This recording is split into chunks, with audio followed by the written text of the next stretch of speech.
Yo semua, balik lagi bareng gue Fian Rafe. Dan seperti biasa di video kali ini gue bakalan lanjutin alur cerita yang sebelumnya pernah gue upload. Dan gak kerasa juga gue udah sampai ke session 13 nya ya dari kelanjutan alur Battle Through the Heaven ini. Dan tanpa banyak basa-basi lagi, yuk kita langsung check this out aja alur ceritanya.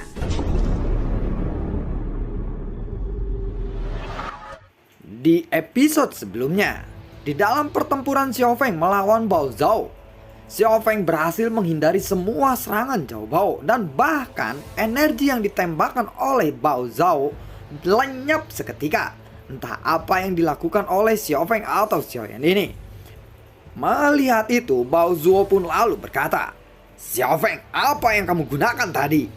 Ucap dari Bao Zhao. "Apakah kamu benar-benar ingin tahu? Ataukah kamu nanya? Hanya sekedar nanya?" Hah, walaupun kamu mengetahuinya, kamu akan tetap mati di tanganku. Namun, jika kamu menjawab dengan jujur pertanyaanku, aku berjanji akan membiarkanmu pergi. Ucap dari sayang. "Kamu akan berjanji membiarkanku pergi? Hah, apakah kamu pikir aku adalah orang yang bodoh?" Jawab dari Bao Zhao. "Jika kamu tidak percaya kepadaku, lebih baik kamu mati saja. Aku tahu kamu bisa bereinkarnasi, tetapi aku tidak akan membiarkanmu untuk bisa bereinkarnasi." Ucap dari Xiaoyan. "Asal kamu tahu, pemimpin pasukan surgawi yang meninggal di makam kuno adalah saudaraku. Dan demi itulah aku ingin membunuhmu. Tidak ada yang menyuruhku. Aku berkata jujur. Aku hanya diperintahkan untuk menjaga di sini. Tetapi kebetulan kamu telah datang ke sini. Jadi aku harus membalaskan dendam saudaraku itu." Ucap dari Bao Zhuo. "Dan aku sudah mengatakan apa yang sebenarnya kepadamu. Aku bisa saja membunuh para tentara surgawi itu, tetapi aku tidak melakukannya. Meskipun mereka akhirnya mati, itu bukan ulahku." Jawab dari Xiaoyan. "Hah, jadi kamu masih mau bilang bahwa kamu tidak tahu pembunuhnya?" Ucap dari Zhao Bao lagi. "Aku benar-benar tidak mengerti. Dan aku tidak melihat pembunuhannya. Bukankah orang-orang yang mati itu masih bisa dibangkitkan?" Tanya dari Xiaoyan. "Hah, aku memang benar-benar telah meremehkanmu, Xiao Feng. Tampaknya kamu bukan seseorang pewaris supreme yang bodoh." Ucap dari Bao Zhuo. Setelah mendengar kata-kata itu, Xiaoyan pun lalu mengangkat tangannya. Dan kekuatan jiwanya yang tadinya menjebak Bao Zhuo lalu menghilang. Dan Bao Zhuo pun langsung mendapatkan kembali kemampuannya untuk bergerak. Tetapi tubuhnya hampir setengah cacat dan butuh waktu yang lama untuk memulihkannya. "Apakah kamu tidak akan membunuhku?" Ucap dari Bao Zhuo. Dia pun terkejut. "Yah, sepertinya begitu," jawab dari Xiaoyan. "Mungkin aku akan membalas dendam kepadamu suatu hari nanti." Ucap dari Bao Zhuo lagi. "Nanti pun kamu masih bukan lawanku, tetapi mungkin aku akan menunggumu. Jagalah dirimu baik-baik." Ucap dari Xiaoyan. Setelah berbicara seperti itu, Xiaoyan pun langsung melesat ke atas menuju kedalaman 7.000 kaki. Mengapa dia harus membiarkanku hidup? Apakah dia benar-benar merasa sangat percaya diri? Aku tidak mampu membalaskan dendamnya suatu hari nanti. Dia memang benar-benar orang yang bodoh. Buar. Pada saat ini, tiba-tiba air laut pun mulai bergetar hebat. Dan suara nyaring pun mulai bergemuruh. Dan Bao Zhuo pun tiba-tiba melihat ke arah bawah. Karena suara itu datang dari bawah sana. Dia bisa merasakan bahwa ada sesuatu yang sangat besar di dasar lautan itu yang sedang bergerak. Apakah raksasa itu akan keluar dari dasar lautan? Sementara itu, Xiaoyan terus naik. Dia juga secara alami mendengar suara yang datang dari bawah lautan itu. Banyak orang yang menghentikan pelatihannya dan langsung memperhatikan ke arah bawah apa yang terjadi di bawah sana. Ada monster, raksasa yang muncul dari dasar laut. Ada monster. Seseorang yang melihat Zhenwu pun segera berteriak. Laut pun lalu melonjak. Dan semua orang di lautan sumber segera melarikan diri atau berhamburan. "Apa yang terjadi?" gumam dari Chunling. Pada saat lautan sumber akan tertutup 10 hari lagi, Tetapi sekarang segelnya pun telah rusak. Aura di sana sangatlah kuat, ucap dari Cao Cao dan juga Jin Wuye. Sumber gas yang ada di lautan ini kabarnya memang berasal dari sesuatu di dasar lautan sana. Dan kekuatannya pun tidak terbayangkan. Sepertinya kita akan musnah. Aku tidak pernah menyangka bahwa makhluk itu masih hidup. Masalah ini sepertinya harus segera diberitahukan kepada pemimpin kita, ucap dari Cao Cao. Lalu beberapa saat kemudian, wakil pemimpin lainnya pun berdatangan dengan cepat dan mereka semua pun terkejut. Buka segelnya terlebih dahulu untuk menghindari kekacauan di lautan sumber, dan kita tidak akan menderita karenanya, ucap dari Cao Cao. Chunling pun mendengar itu, dia lalu mengangguk. Dia lalu buru-buru mengubah segel tangannya. Setelah segelnya terbentuk, air pun mulai bergejolak dan membentuk ribuan ombak. Semua orang harus cepat dikeluarkan dari lautan sumber itu, ucap dari Cao Cao. Semua orang pun segera dievakuasi dari sana. Sementara itu, Jenderal Hansen, Bai Ling, dan juga yang lainnya segera keluar dari lautan sumber itu. Namun, Xiaoyan belum juga muncul. Dan jika dilihat dari layar proyeksi, bisa dilihat bahwa ada 2 titik cahaya lagi di lautan sumber itu. Itu artinya, masih ada 2 orang tersisa di dalam lautan sumber itu. Kedua orang ini jelas pastilah Bao Zuo dan juga Xiaoyan atau Xiao Feng. Xiao Feng belum juga keluar, ucap dari Zhang Bo. Bai Ling dan juga Jenderal Hansen pun menggelengkan kepalanya. Mereka pun tidak tahu di mana Xiao Feng itu. Semua wakil pemimpin aliansi dewa juga ada di sini. Tampaknya ada sesuatu yang darurat yang sedang terjadi di lautan sumber ini. Bahkan semua wakil pemimpin ini tidak berani bertindak gegabah sekarang. Dan mereka hanya bisa menyaksikan lautan sumber ini dari jauh. Gelombang air laut pun semakin sengit dan ganas. Semua orang pun lalu mengkerutkan keningnya ketika mereka melihat lautan itu. Lalu angin kencang pun keluar dari lautan sumber dan disertai dengan kekuatan penindasan yang sangat kuat.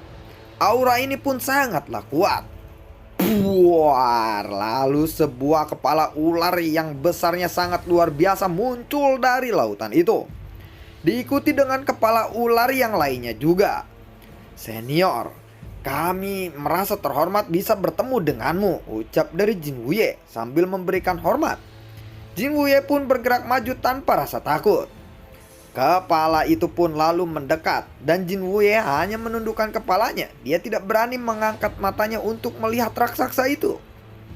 Karena tekanan dari tubuhnya benar-benar bisa menghancurkan Jin Wuye.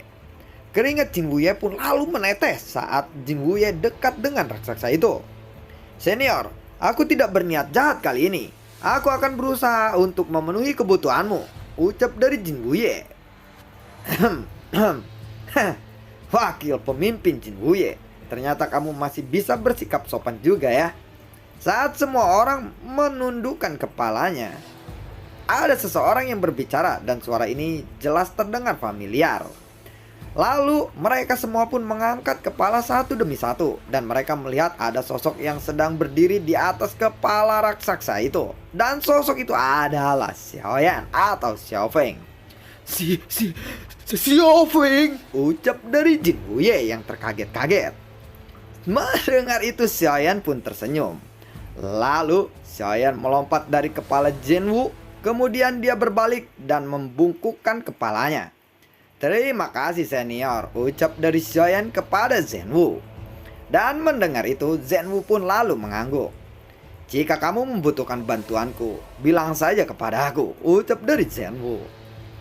Jin Wuye dan juga Chunling benar-benar bergetar hebat ketika melihat Zhen Wu itu. Mereka bergetaran. Sedangkan Xiaoyan malah bersikap seperti seseorang teman kepada Zhen Wu.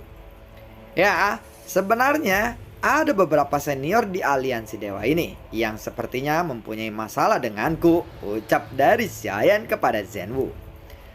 Zhen Wuye pun dan Chunling yang mendengar itu langsung bergetar hebat. Mereka sangat ketakutan. Keringat dingin pun keluar. Sebutkan saja namanya, mumpung masih ada aku di sini, ucap dari Zenwu. Jika kamu yang bertindak, itu akan membosankan. Jadi biarkan aku saja yang menyelesaikan masalahku sendiri, jawab dari Xiaoyan. Ya, itu memang benar. Kamu akan merasa puas jika kamu bisa menyelesaikan masalahmu dengan usahamu sendiri, bukan? Ucap dari Zhenwu lagi. Mendengar itu, Xiaoyan pun lalu mengangguk. Lalu Xiaoyan mendatangi Jin Wuye. Pada saat yang sama, dia juga menatap Chunling. Dan keduanya pun langsung mengeluarkan keringat dingin bercucuran dan dilap pakai kanebo. Karena tekanan disebabkan oleh keberadaan Zenwu ini terlalu kuat, mereka pun kencing di celana. Ribuan orang di sana pun berlutut pada saat yang sama karena mereka sudah tidak kuat untuk menahan tekanan itu. Tetapi hanya Xiaoyan saja yang masih berdiri dengan tegap di depan Zenwu. Karena semua orang telah berlutut, Xiaoyan pun segera berlutut. Sehingga membuat Zenwu tertawa dan menggelengkan kepalanya. Baiklah kalau begitu, sepertinya aku akan pergi dulu, ucap dari Zenwu. Mendengar itu, Jin Wuye pun lalu berkata, "Selamat jalan senior." Para pemimpin pun lalu maju dan mereka memberikan Zenwu salam penghormatan. "Sampai jumpa," ucap dari Zenwu. "Sampai jumpa lagi," jawab dari Xiaoyan.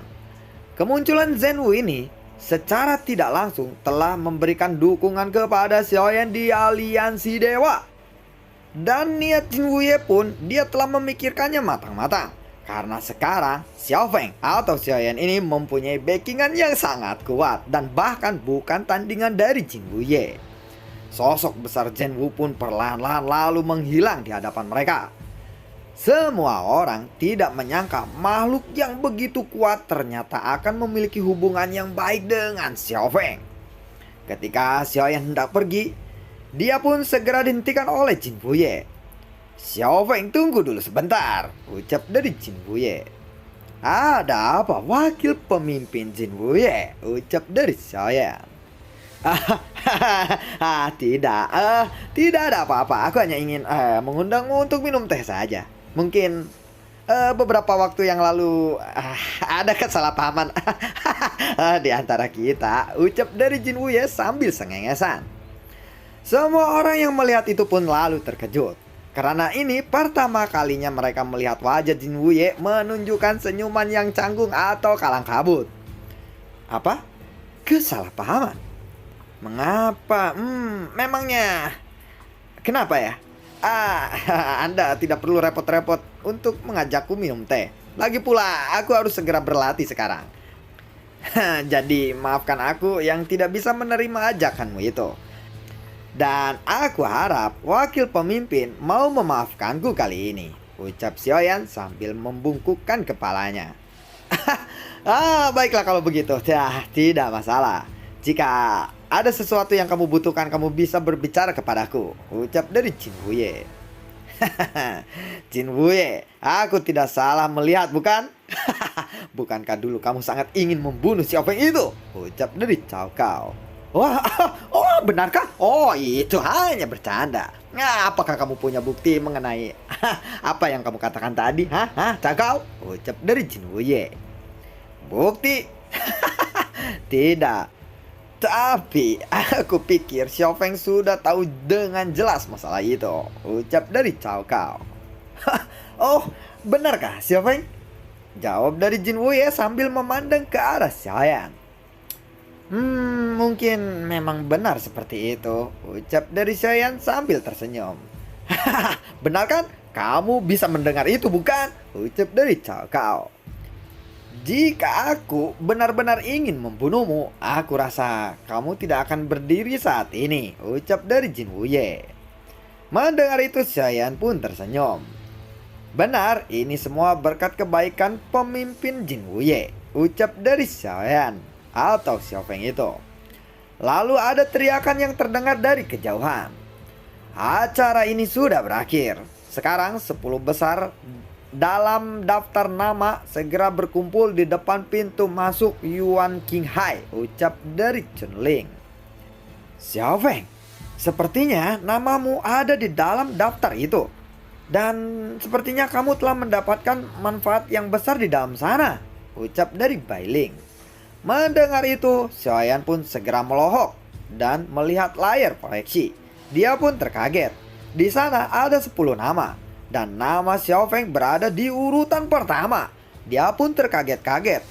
Dan bagaimana bisa aku menjadi yang pertama? Tanya dari Xiaoyan atau Xiao Feng itu. Dia lalu menunjukkan ekspresi terkejut.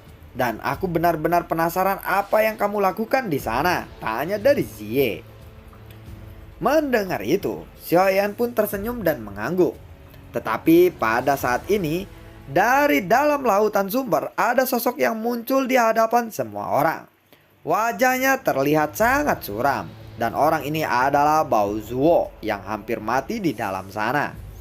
Xiaoyan pun lalu melihat Bao Zuo dan menoleh kepada Jin Wuye. Wakil pemimpin Jin Wuye, sepertinya aku punya waktu untuk menerima ajakanmu minum teh tadi, ucap dari Xiao Feng atau Xiaoyan sambil memandangi ke arah Jin Wuye dengan ekspresi wajah yang buruk.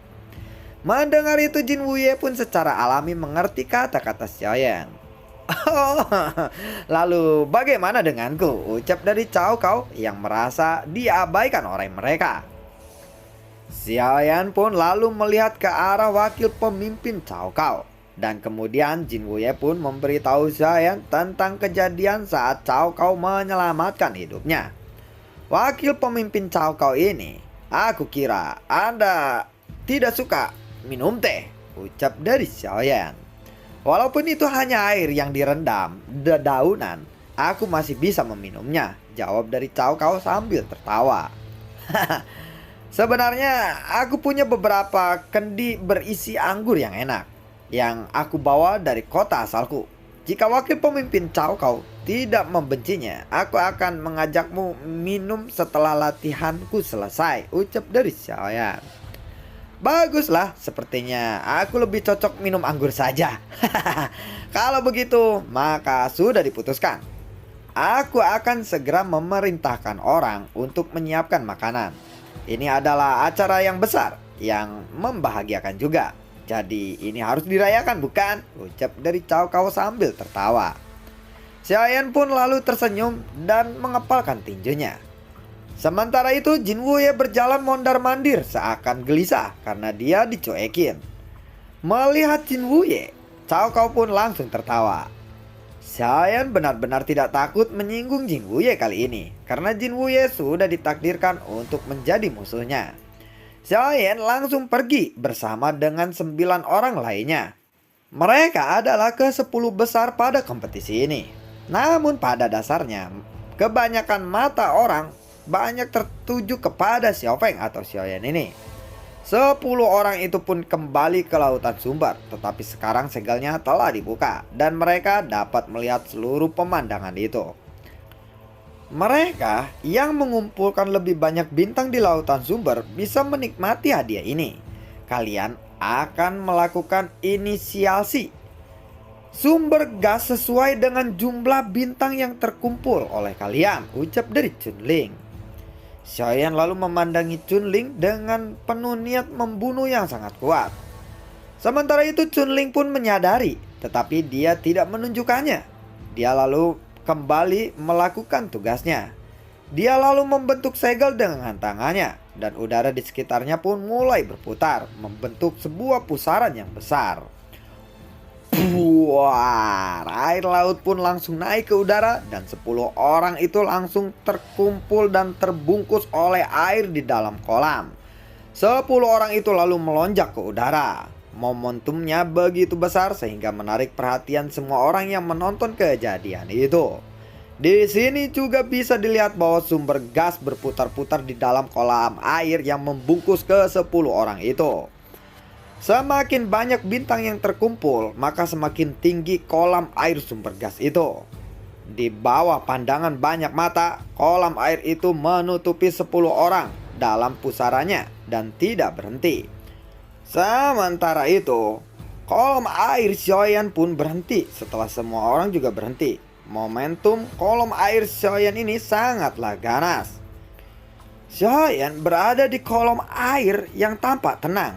Dan setelah kolom itu naik ke ketinggian 3000 kaki, akhirnya dia berhenti. Itu jauh lebih tinggi daripada kolam air dari 9 orang lainnya. Dan itu sangatlah mengejutkan. Semua orang di sana lalu memandangi kolam air Xiaoyan. Dan semua orang yang melihat itu pun kagum atas itu. Cao Cao pun tersenyum saat melihat situasi Xiao Feng. Dia berpikir bahwa Xiao Feng ditakdirkan untuk membantunya mengalahkan Jin Wuye. Karena sebenarnya Jin Wuye telah membuat Cao Cao tidak nyaman untuk waktu yang lama. Sekarang Cao Cao sangat ingin mengganti status Lautian yang sudah mempunyai label pewaris supreme yang gagal.